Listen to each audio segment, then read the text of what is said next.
In this lecture, we'll talk about large tip angle solutions to the Bloch equation in one dimension, and then we'll introduce the concept of spinors, which is fundamental to Chenard-Leroux RF pulse design.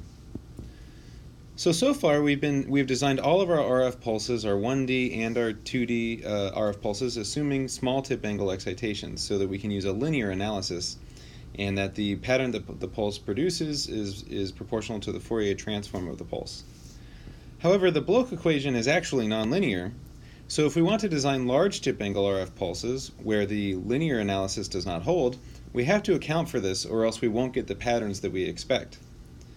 Today in this lecture we will learn about how the rotations produced by an RF pulse can be represented as a product of rotation matrices, which will set the foundation for us to do Chenard-Leroux RF pulse design. So here's the problem that we're trying to solve.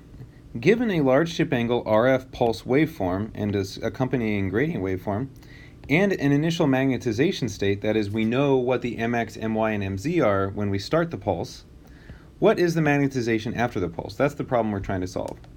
So here is an RF pulse, which has an associated gradient waveform, and we're going to say that the initial magnetization has these values mx naught, my naught, mz naught. Okay, so the quantities of interest here are m0, the initial or equilibrium magnetization,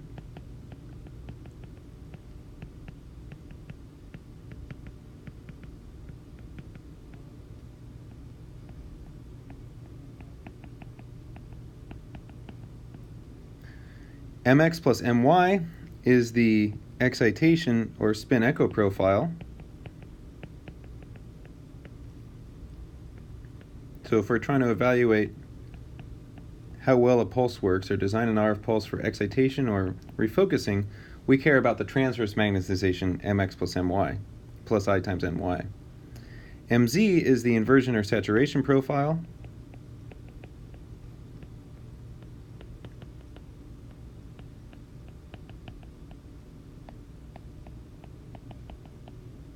And m0 is the initial magnetization state, m0, where you have a 0 mx component, m naught along my, and then 0 for the mz component, is the initial magnetization for a spin echo RF pulse.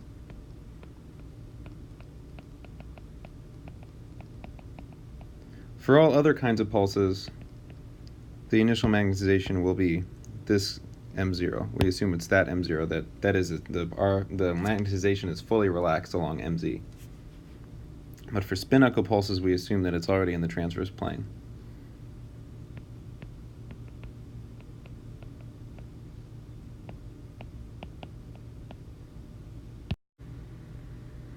So recall the Bloch equation, neglecting T1 and T2 decay. So the Bloch equation relates the incremental change in magnetization to the current state of the magnetization and the forces that are acting on the magnetization, the gradients and the RF. So then let's define the spin matrices. So this Sx is a spin matrix that represents the rotations around x-directed magnetic field components. So that is, it's -1 here and 1 here, and you can see correspondingly that we have the same entries here, gamma b1x, right? So this is the matrix that represents rotations about an x-directed vector.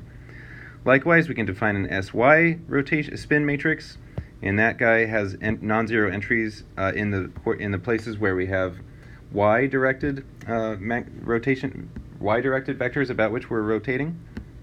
And then the sz matrix, it has non-zero entries where we have z components of the magnetic field. So then we can define an overall matrix by concatenating these, and we call this overall. This is a vector of matrices.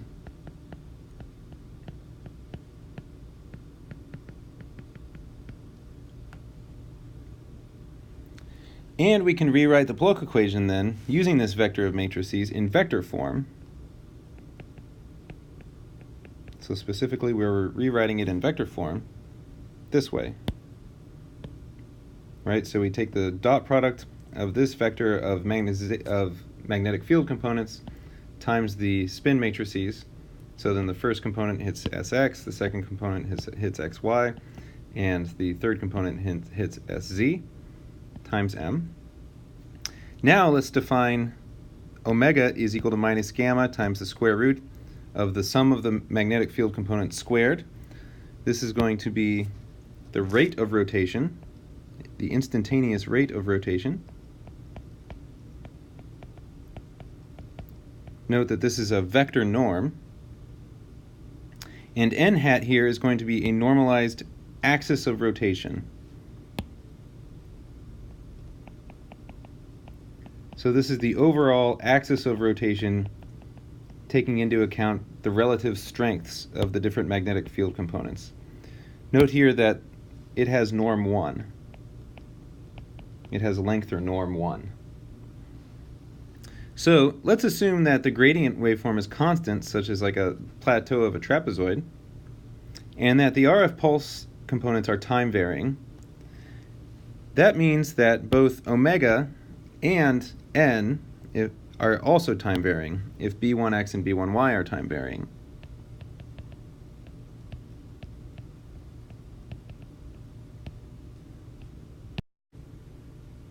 So here's an example.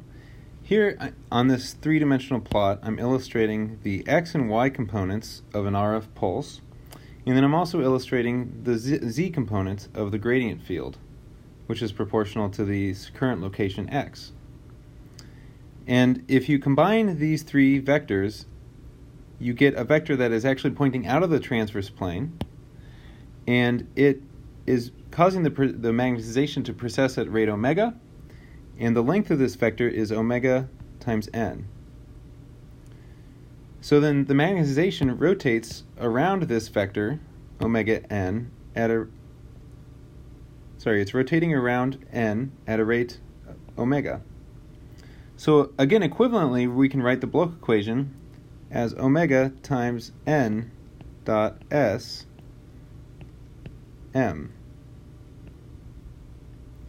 And the solution to this equation will have this form, where the magnetization at the end of the RF pulse will be equal to some rotation matrix representing the entire set of rotations that the RF pulse causes, times the initial state of the magnetization. And so R here is a 3x3 orthonormal matrix. So why is it orthonormal? Well, it can't change the length of the magnetization, right? It can only rotate it. So if it weren't orthonormal, it would change its length, and so it has to be orthonormal. That is, it can't cause a change in length of the magnetization. So it's not obvious how to find R. Aside from a few special cases, we're going to evaluate R numerically for a given RF pulse. So one thing to note here is that R cannot be solved analytically this way. So if the Bloch equation were scalar, what we would do to analytically integrate it, solve it, would be to just take e to the integral of this term here on the right-hand side. And so that's what this is expressing here. But this is not in general the solution to the Bloch equation, since you can't split up the matrix operations. The matrix multiplies here. That is, the order of the rotation matters. Just like you can't just swap the order of a series of matrices that are multiplied together. Their order of their multiplication matters. This expression does hold, though, if n is constant, which we'll visit as a special case again later. But that won't be the case for a general shaped RF pulse. So in designing our large chip RF pulses, we are going to make a piecewise constant approximation to the pulse. That is, we're going to think of the RF as being made up of a series of short rectangles, or hard pulses. We call these hard pulses, each of which produces a little incremental bit of flip angle, which is given by this expression. So then theta, the incremental flip angle created by a little bit of the RF pulse, is equal to gamma times the strength of the RF pulse at that time point, Ti, times the width of that little time segment, delta t. So then delta t is the width of the rectangles, or it's the dwell time. So then the rotation for each triangle is this special case, because for each rectangle, the RF pulse is constant. So that means n is constant, so we can use the complex exponential, we can use the exponential solution to the Bloch equation for each constant segment of the pulse. So then we take n times n for this time point I, right? It's going to change because the shape of the RF pulse is changing as a function of I, and then times the rotation matrix, the rotation basis matrices, times the strength of the field at that time, the overall strength of the magnetic field at that time, times the duration of that time point. And we can solve for then as a 3x3 orthonormal matrix.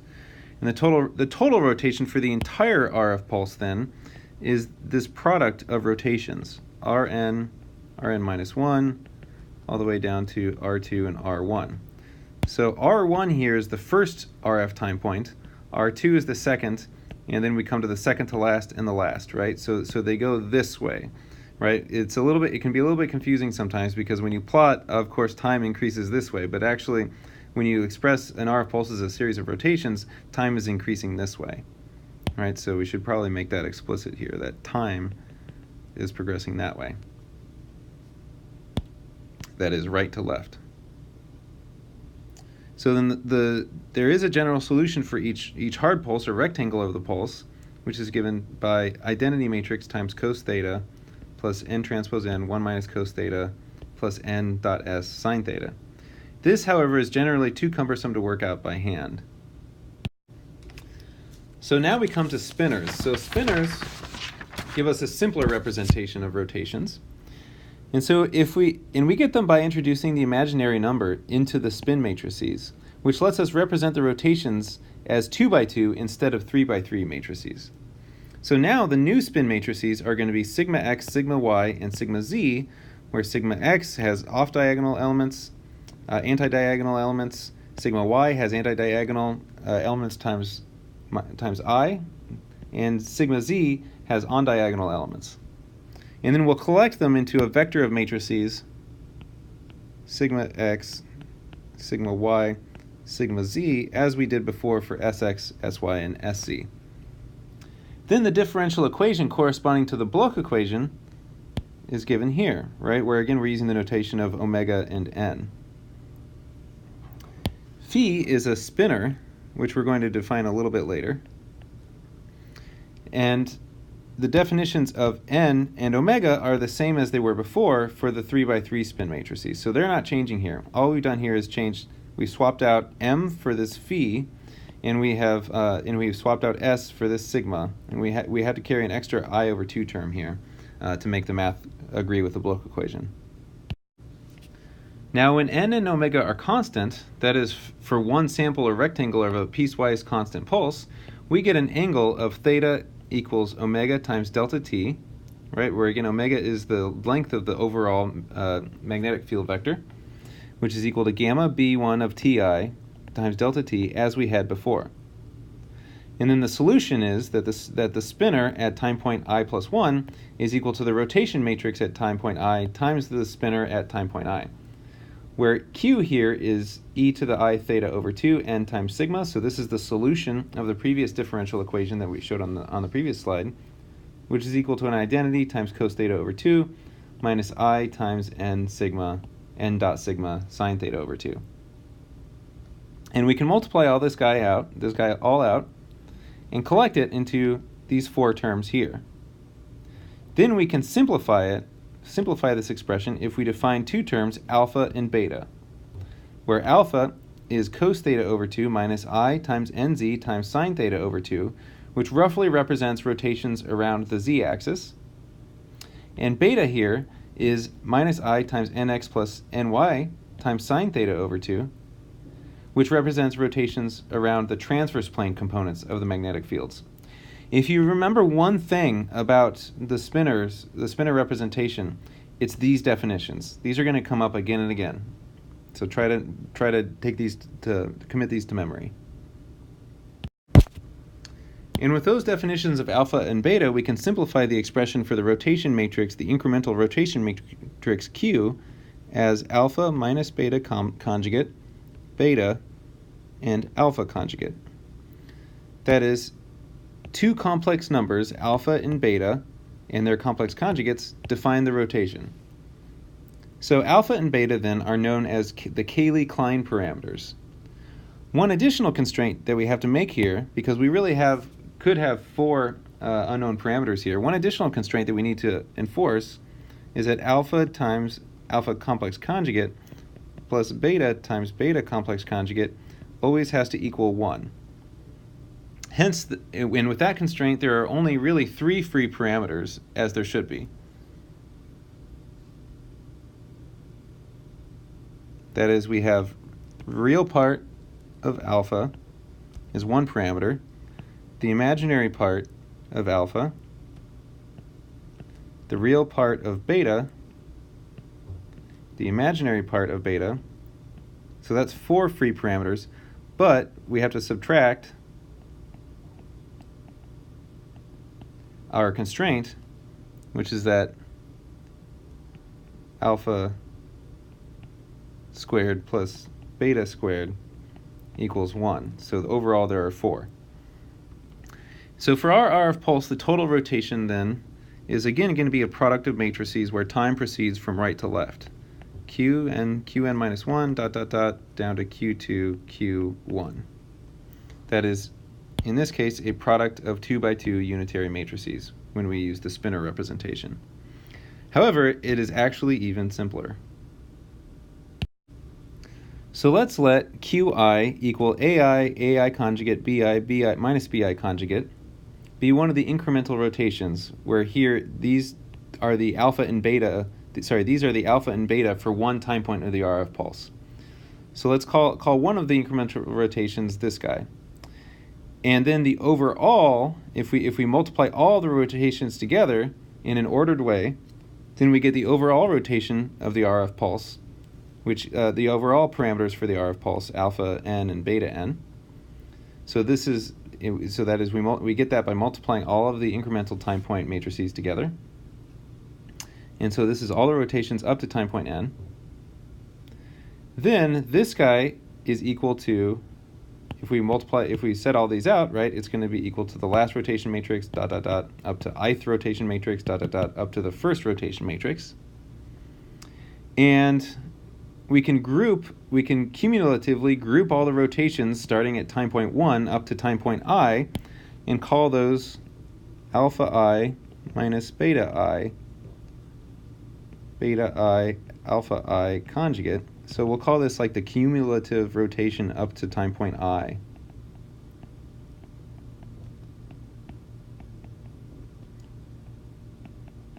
The cumulative rotation up to time point Ti.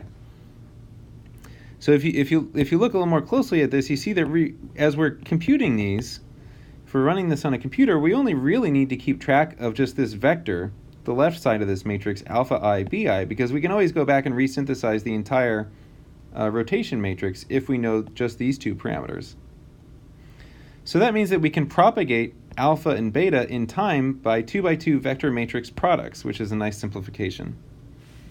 And then this vector, finally we're defining the vector phi sub I equal alpha I beta I.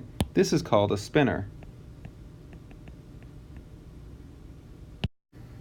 Now what's the initial condition of a spinor? If we're gonna evaluate the overall rotation of an RF pulse, we have to have the initial condition.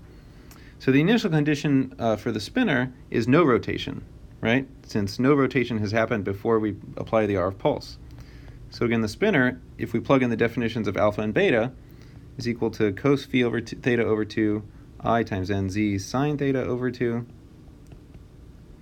And then beta is equal to minus I times nx plus I ny times sine theta over 2, which is overall equal to 1 and 0 if there's no rotation, that is for theta equals 0, or the no rotation state, the initial no rotation state, right? Since if theta is equal to 0, this term will be 0, and this term will be 0, and this term will be 1.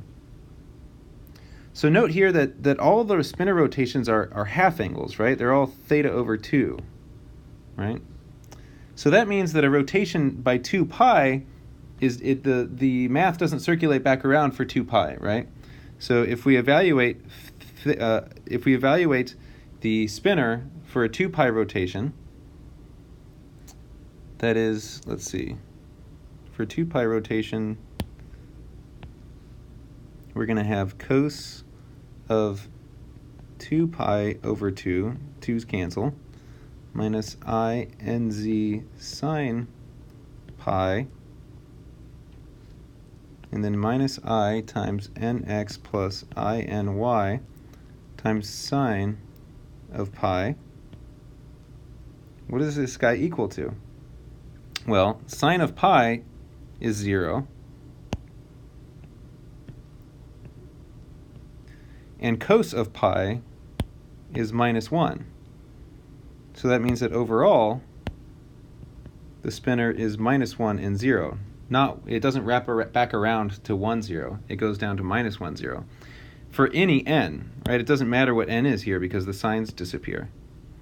So then the spinor just changes sign when you reach 2 pi. A rotation by 4 pi is what finally brings us back to the same initial state of 0 rotation, which we can see by writing it out here.